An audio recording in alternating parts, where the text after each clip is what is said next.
Hi, and welcome to the next episode of CyberTangent, where we will be talking about bridging the gap, women in cybersecurity. We're joined today by Mary-Sara Camerino. Hi, Mary-Sara, how are you? Hi, Landon. I'm well. How are you? Awesome, thank you. So Mary-Sara is a leader in the cyber risk product strategy field. She has deep experience in product development, product management, and consumer technology products for many, many years. Mary-Sara is passionate about driving user adoption and behavior change through her commitment to design for ease of use. She is listed as the co-inventor on a number of patents, which makes her the real deal.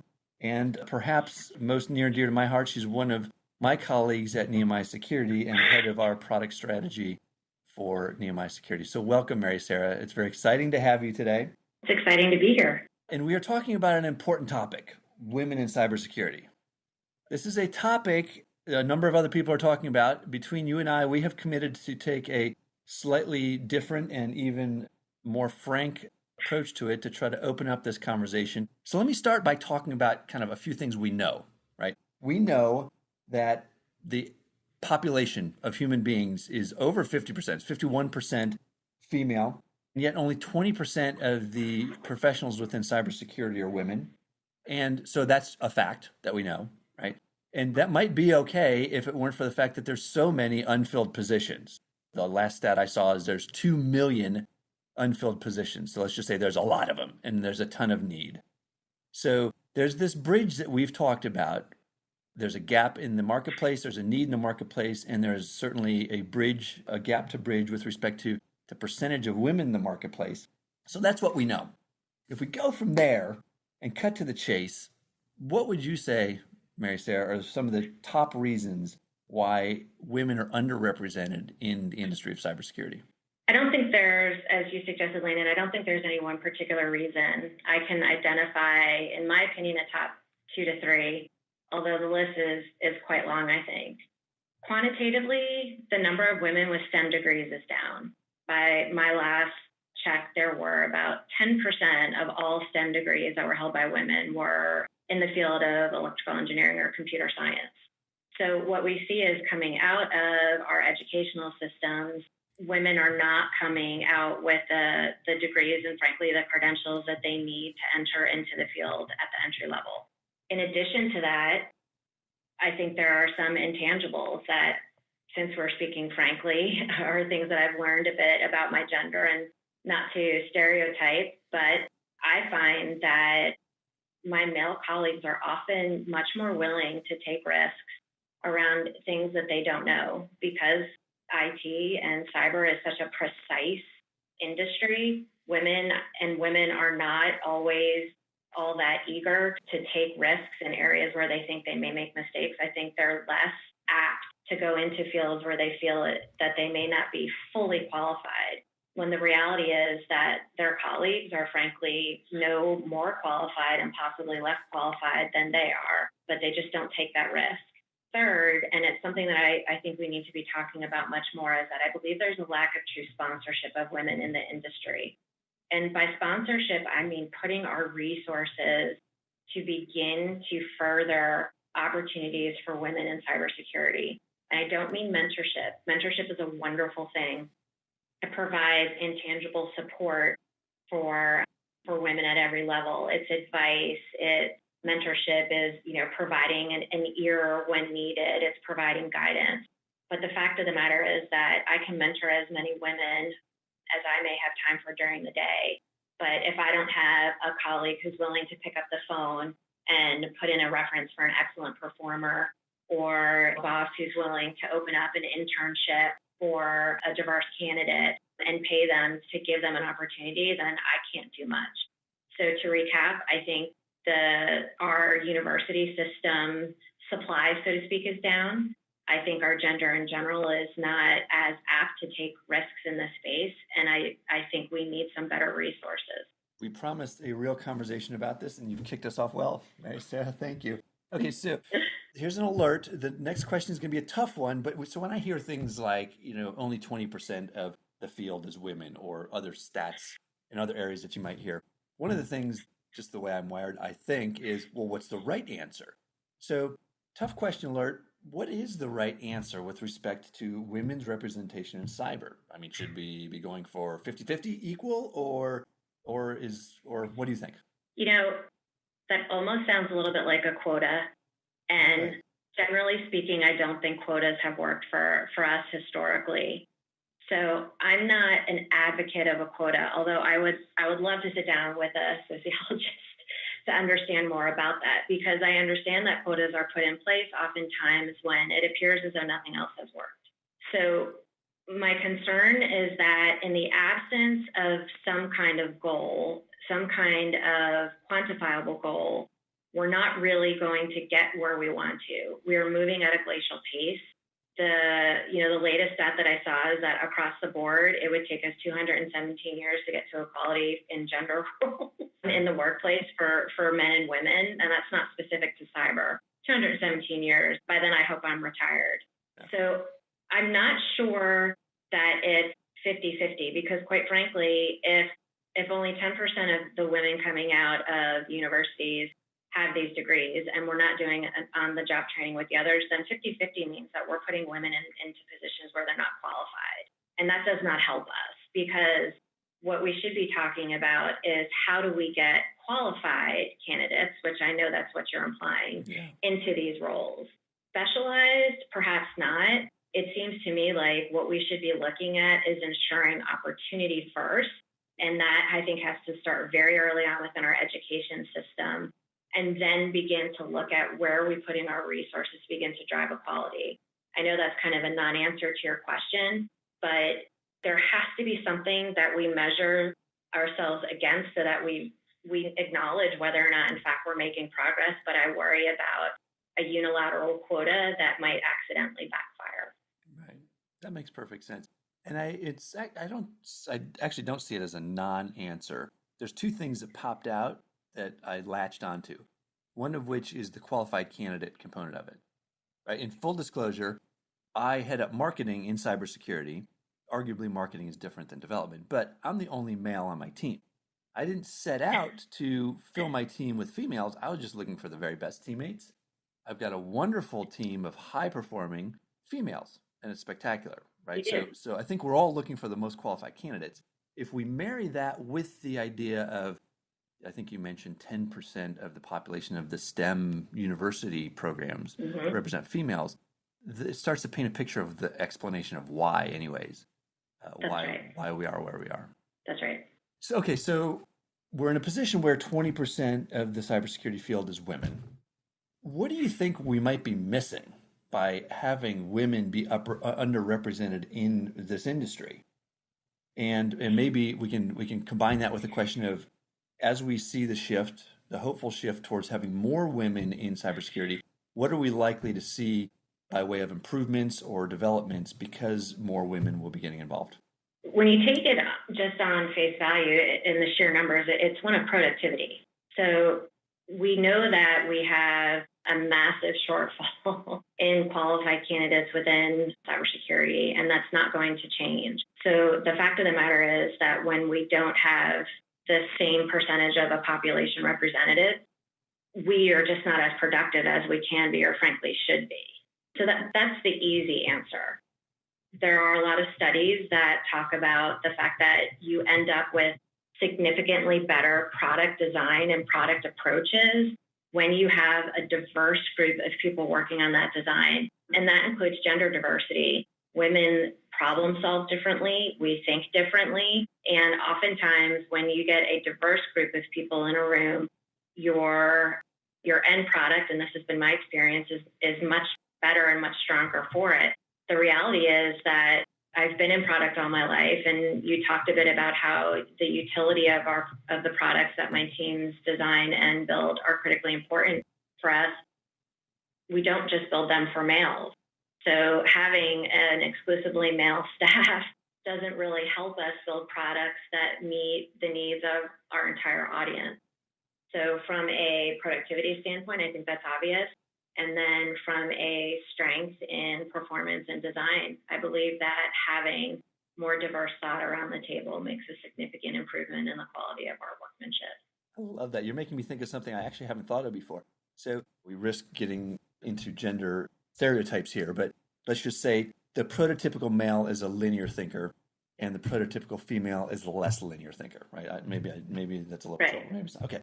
Cybersecurity is one of the most asynchronous, nonlinear industries because there is an adversary who is by design trying to behave erratically and unpredictably.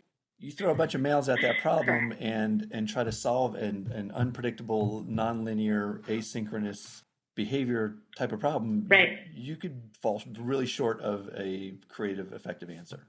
That's exactly right. So it's very similar if you have only left-brain people in the room or only right-brain people in the room, regardless of their gender, you also find that you have a tendency to build a bit of an echo chamber when it comes to the product. So, but you're absolutely right. In cybersecurity in general, certainly diversity of thought is critically important as we combat an incredibly creative, and frankly, there are females out there who are just as apt to hack as males are. Yeah. They're out there and we're ready for them. Okay, so you're a female in cybersecurity. You've been a wonderful mentor to so many of the women, both in our company, outside the company, in the industry, outside the industry. What is exciting and interesting about cyber? How would you sell cyber to a fellow woman professional who's not in the field right now? Well, I would sell it as an industry that is really just on the verge of taking off for women who are entering the workforce or looking to change their career trajectory. Oftentimes, I encourage them to look for areas that, one, are of interest to them, but two, offer opportunity. We talk a lot about the fact that women sometimes are limited in opportunity.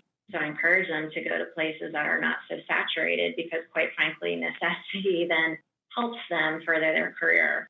For me, product development is what I love. Product strategy is what I love. I've done it in a number of industries, and I keep coming back to cyber. I did it earlier on in my career, and then I've come back to it because it is never the same day twice. We are constantly looking at opportunities to solve problems in a world that is consistently and constantly changing and shifting. And that's exciting to me because once a problem is solved, I have a tendency to get a little bit bored, quite frankly. So for me, I look for industries that are dynamic and give me opportunity, and certainly cybersecurity gives me that.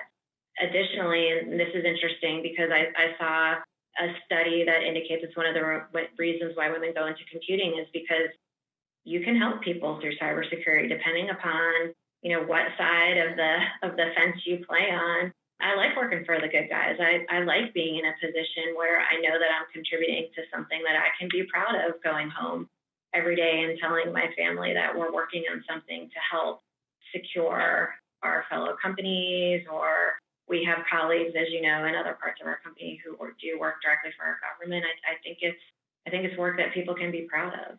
That's perfect. And by the way, you hit it on the head of one of the things that attracted me to the space is there is a mission for defending, in our case, our clients' most valuable assets or our nation's most valuable assets. There's a mission where in many technology fields, the mission isn't so obvious, let's say. That's great. That's right. I have young daughters, and I know that you have young daughters, Mary-Sara. They all may be just a little bit too young to be thinking about their careers right now, but I've been told that time will happen quickly, right? What advice would you give our daughters? It's a great question. I don't know about yours. Mine are thinking about their careers. One of them wants to do something. She's not sure, but she told me it has to be fashionable. Okay. So we've spent a lot of time discussing how you can be fashionable and do a lot of other interesting things, like a STEM-related career at the same time. So when I think about my daughters, who are quite young, they're in elementary school, they're school age, and I look at their friends, I look at my young niece, and frankly, even my nephews for that matter, one of the things that I think we do, male or female, and we don't realize that we do it, is there is still this notion that math is hard. And, word problem, man, that's so tough, right? And for some reason, especially for girls, I think they hear that and they internalize it. And they start out not having any opinion about whether or not math is more difficult than their language arts. But I find that over time, somehow their minds change. And I believe their opinions have changed in some cases because we've taught them that. I personally, and this will come as no surprise to you, you know me, I'm fairly pragmatic. I think math is easy. I think English is hard sometimes. There's never a right answer. How frustrating is that?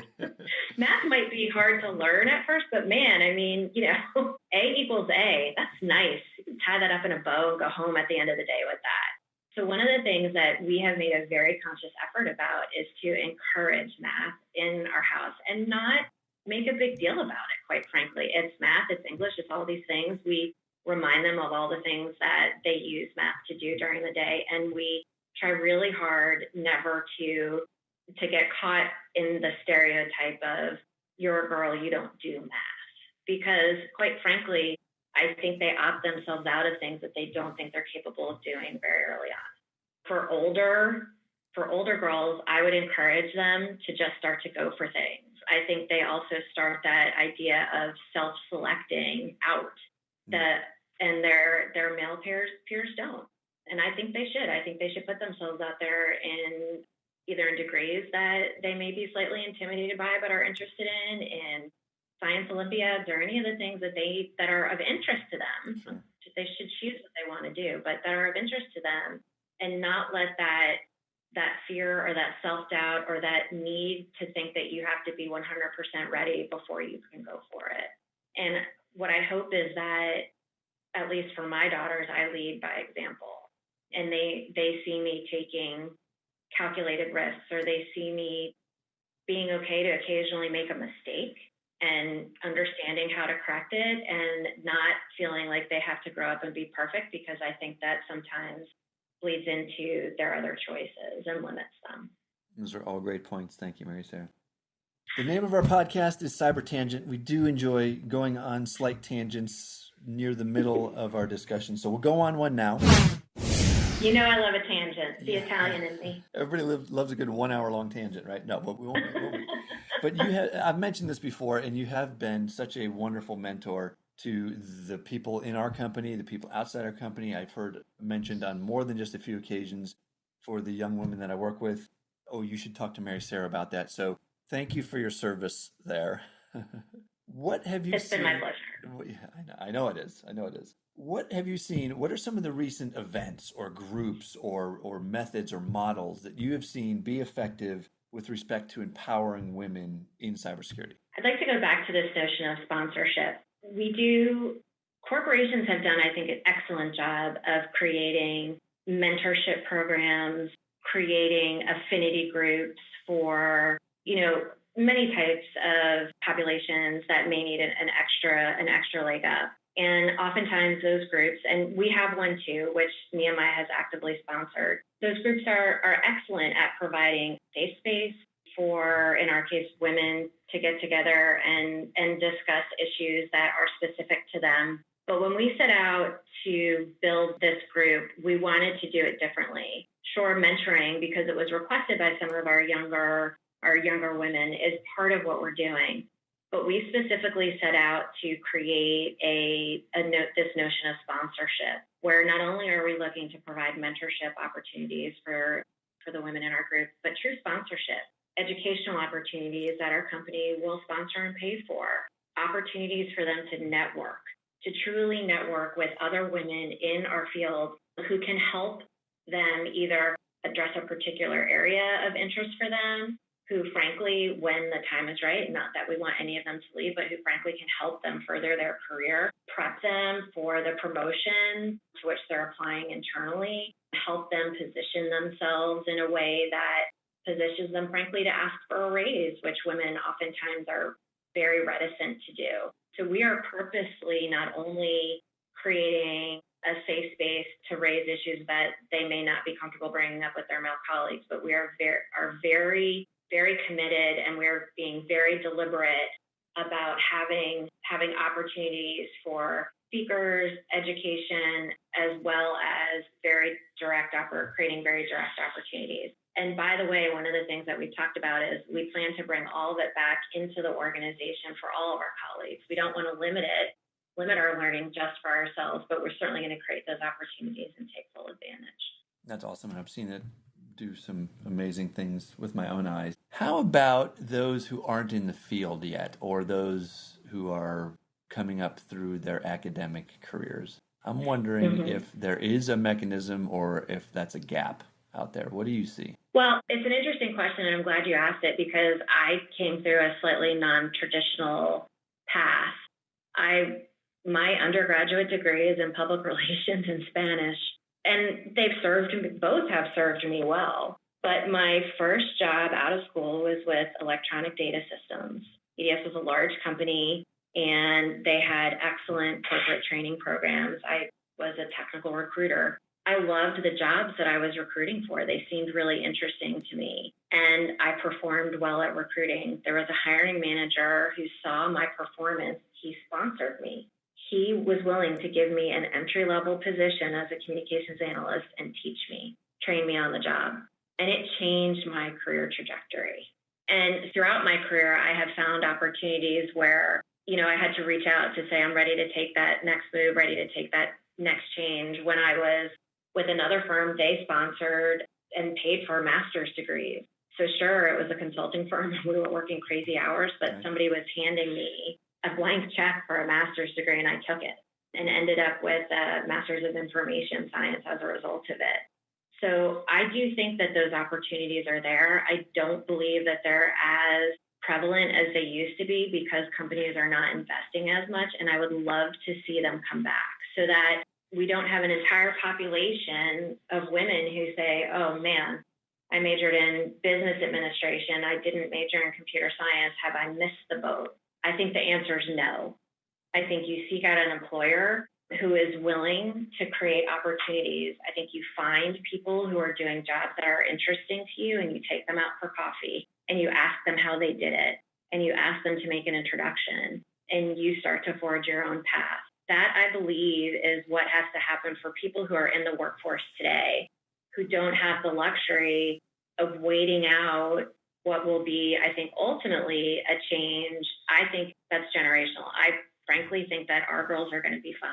I think that the notion of whoever is continuing to perpetuate this notion that women are not any more capable or not as capable as men in cybersecurity or STEM for that matter, I think those people are going to age out of the workforce, and that generation is going to be just fine.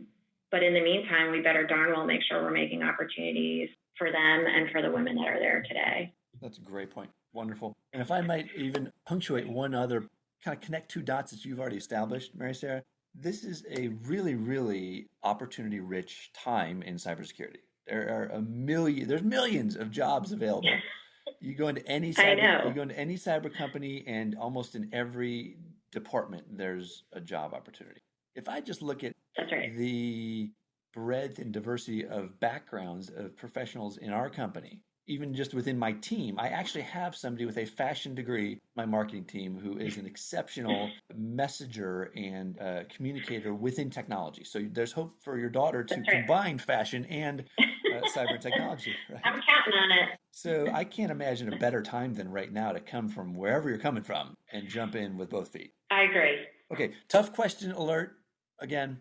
Okay, I'm ready for it. Lay it on me. Hold on, buckle up. What has been your experience, spoken or unspoken, with bias against women in cyber? I'd like to broaden that question to my career in IT in general, only because I have seen the best in people and the worst in people, truthfully.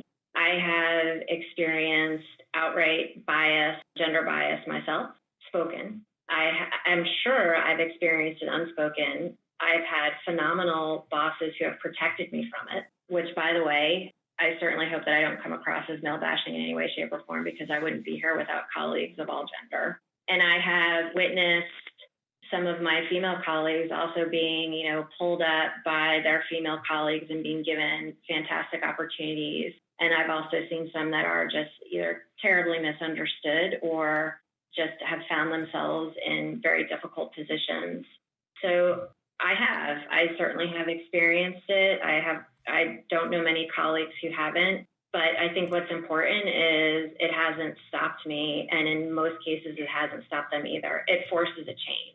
And sometimes a change you're not ready for, but I would say that in every case that I always landed or ended up in a better place than where I was. Okay, thank you for that.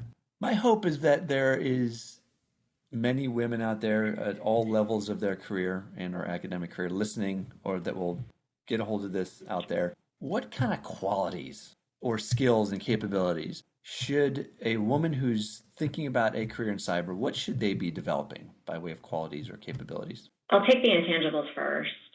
Bar none, the types of people that I have hired and continue to hire are those who have an exceptional work ethic and I can trust to operate fairly independently and be highly motivated to accomplish whatever is in front of them. They're self-starters, they're critical thinkers, they're always team players, and frankly, the kind of people that you want to get up and go to work for and with every day.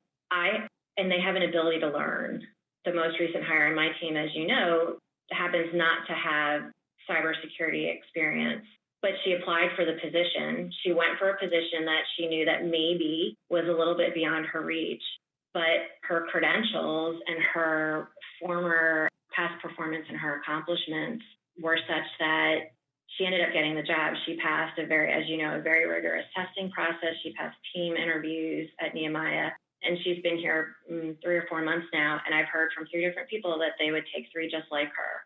And she is not one who came in with very deep cyber experience. So before you worry at all about taking a class at your local university or learning calculus or what have you, I think you have to have the qualities of being a self-starter, a critical thinker, and someone who's going to bring value to the organization, especially in areas that are understaffed or under-resourced. Managers don't have time, right, to truly manage their staff. As far as technical capabilities, you do need to be highly analytical. So whether that is mathematically analytical, whether that is a different type of analytics within data, whether you have experience with pattern recognition, if you love to do puzzles, if there's a problem that you won't give up solving until you get there, those are all qualities that you can find in several different degrees or several different areas of education that I believe lend themselves well to cyber. So what I heard was be an A player and embrace complex problem solving and everything that goes around that. Is that about right? I think so. I think those are probably really good rules for life in general. That's a good point. If I may punctuate one more point, that it was a wonderful point that you made, this idea of experience, especially experience in cyber. There's nobody out there that has 20 years of experience in cyber. There's very few people that have 10 years of experience in cyber. I can tell you from the inside, and you'll corroborate with me, that experience is not the first thing we look for because it just doesn't exist. We are looking truly to fill our positions with A players who are able to embrace complex problems and do the job. We'll teach them cyber. So anybody who's out there that kind of fits I'm an A player and I love complex problems, but I don't have cyber, maybe we can encourage them to just get over that and jump in. I agree. Well, I've enjoyed this conversation, Mary-Sara. I hope you have too. I've got one more question for you. So if you and I were to sit down here in 2 years, let's say, in 2020, going to come up quickly, and repeat this conversation about women and women's role in cyber and women's representation in cyber, how do you project that things will have changed between now and 2020? Yeah, there's part of me who hates that we have to have the conversation at all, but there's a part of me who's so grateful that I have a colleague like you who will have the conversation with me and with others. So thank you for that, and thank you for giving me the opportunity and a platform to discuss it. That being said, my sincere hope is that our conversation has moved from this notion of supportive women in mentorship truly to resources. Where are the dollars and the money being placed? Let's talk more about some of the programs that we see out there that are bringing in more scholarships for women at universities, the companies that are doing excellent jobs at creating these opportunities for advancement and for placement. That, I believe, is something that is achievable in the short term. So I would love to see that change. I frankly think that we're at a point where the women of my generation are really just starting to bust the doors open. We're kicking them open. And I firmly believe that our daughters and some of our younger colleagues are just going to walk right through them. I look forward to seeing that. That's awesome. Thank you, Mary-Sara. And thank you for this conversation on this very important topic, women in cybersecurity. I appreciate your time. Thank you, Mary-Sara. Thank you, Landon.